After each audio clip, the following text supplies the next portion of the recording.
Zach Stone here.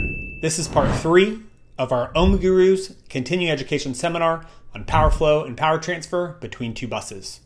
In this video, we're going to pick up right where we left off by exploring both the torque angle and the real component of the sending voltage to identify the qualitative relationships that determine the direction of and the amount of both real and reactive power transfer between two buses. If you haven't watched the previous parts of this video, you may want to pause this video and start there instead. If you're studying for the PE exam, then this video is going to be really helpful for you since power flow is a subject on the exam.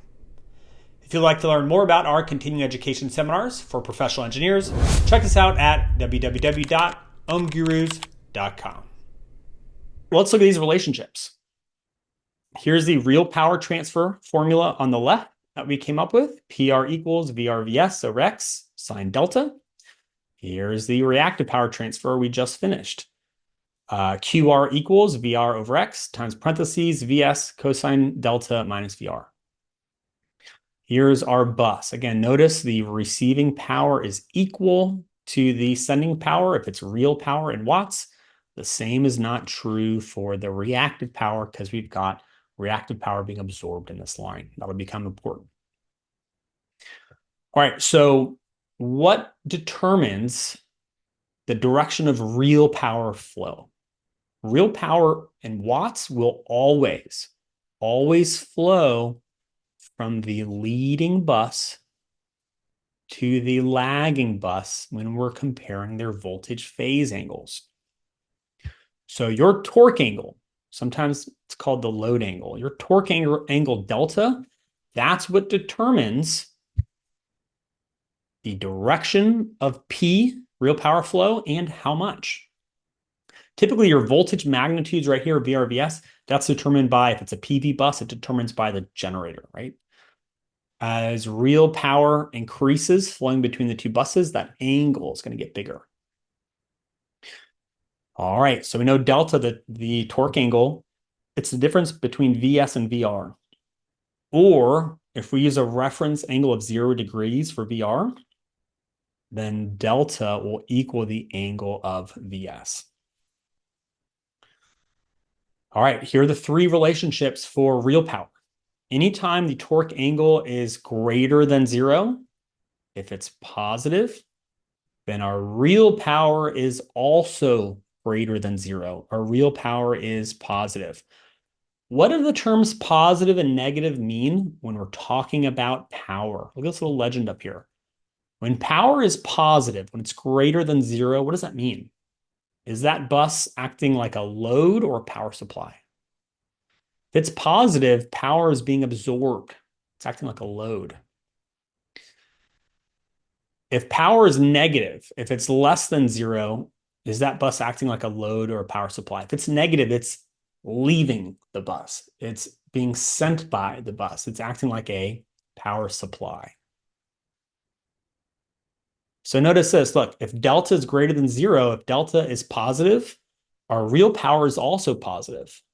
That means what? And it's our receiving power. If the receiving power is positive, it's receiving that power. It's flowing from sending to the receiving bus. So power flows from the sending bus to the receiving bus when delta is positive.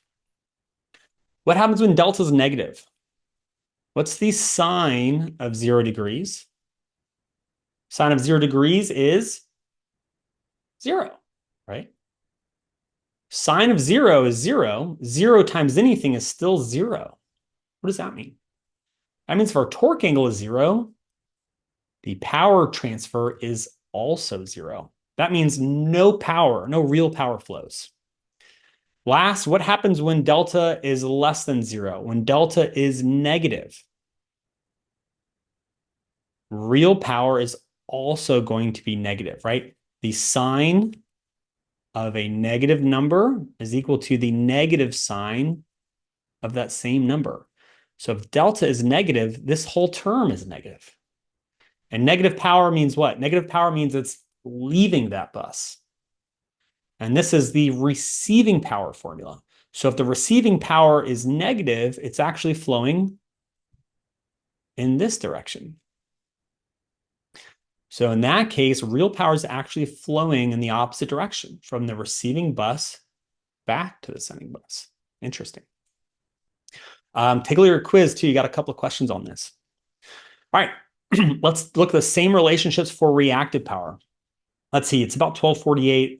Honestly, we're probably looking more realistically as an end time of about 1:30. So apologize if you can't make it. The recording for this, I am going to put it on YouTube probably this weekend. So if you can't attend the whole thing, I apologize. There's a lot to unpack here, but the recording for this one will be available.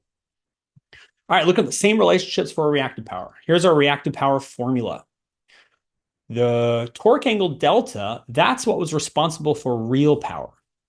Instead, when we're talking about our reactive power, it's actually the magnitudes that determine how much real power is being sent and in what direction.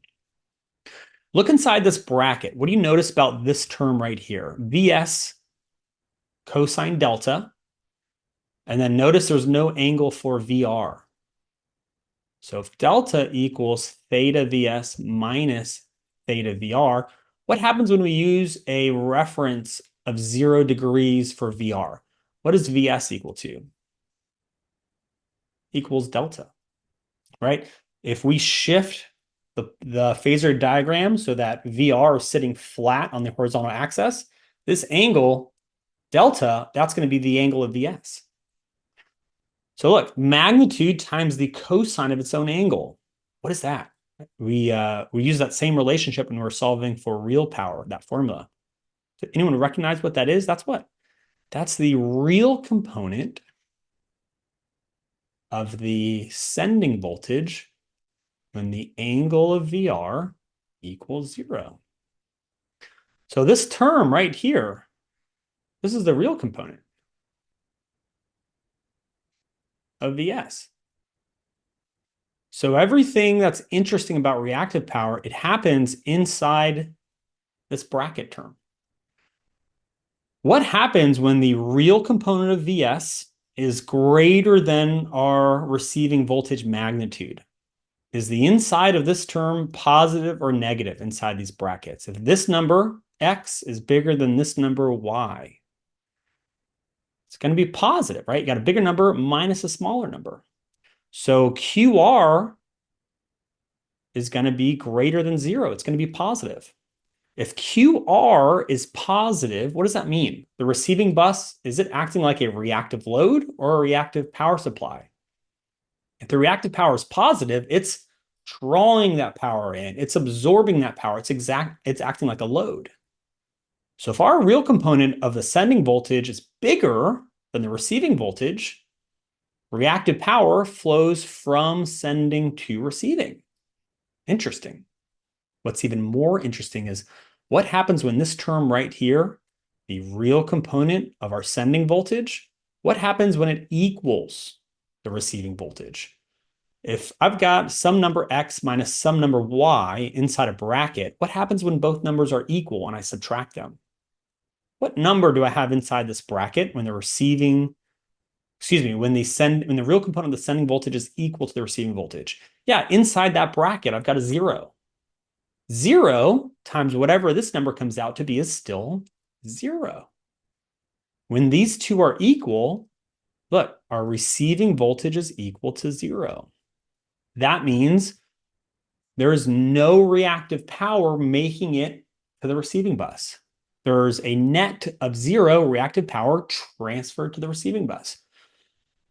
You're still going to have some loss, or not losses, but you'll still have some reactive power absorbed in the line. I mean, these are exactly the same, but in this case, all of the reactive power sent by the sending bus will equal the reactive power absorbed in the line.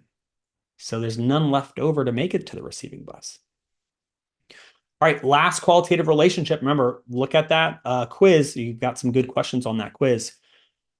What happens when the real component of our sending voltage, Vs cosine delta, what happens when it's smaller than VR or less than VR? If I've got two numbers, x minus y, what if x is smaller than y and I do x minus y?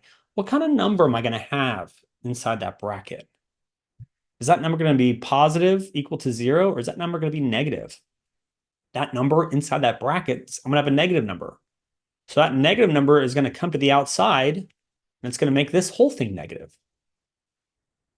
What happens when my receiving reactive power is less than 0, when it's negative?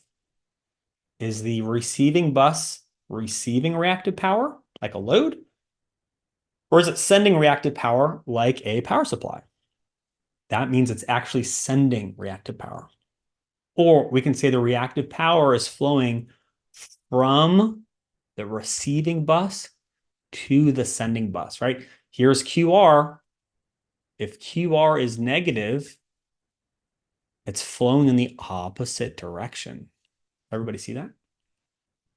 All right, any couple of questions here on these qualitative relationships?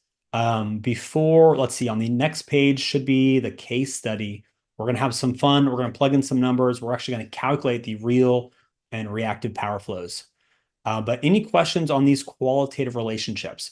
Does everyone see how by looking at either the torque angle delta, theta Vs minus theta Vr, we can determine, is real power flowing? What direction is it flowing in?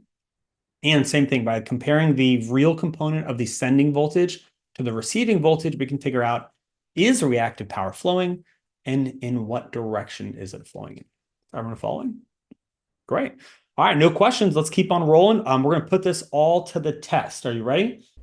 That's it for part 3. Coming up next on part 4, we're going to put it all together by solving a real-world case study together, calculating both the real and the reactive power transferred between 2 utility generators connected by a shared bus, and having a discussion about how to determine the direction of both power flows.